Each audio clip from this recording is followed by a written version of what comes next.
Atong ebanghelyo karon kabahin kini siya sa pagampo nga amahan namo. Okay?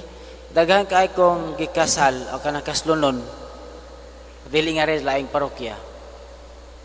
Magminyo sila di ko mo magampo amahan namo. Di ka mo magampo amahan namo. Magimay ka Maria o bagay di ka mo manguros. Di ka mo si mo uya ba na? Di ka mo magampo. Di ka mo manguros. Di ka mo magampo amahan namo. Na mga tao ampo amahan namo apan dili amahan namo ampo kana amahan namo sa patay. Kana mingon bitaw amahan namo kapira og pan mo gipaabot, di ba? Unay minatay.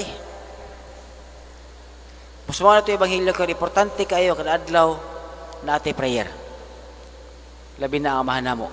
Amahan namo gi-divide kaduha sama sa Ten Commandments para sa Ginoo para sa mga tao. Mao amahan namo para sa Ginoo para sa mga tao una pa imong kagulingon. Inaana pag-ampo. Ampo ka sa Ginoo, ampo ka sa bisig ka tao para sa imong kagulingon. Kay palihog manindog.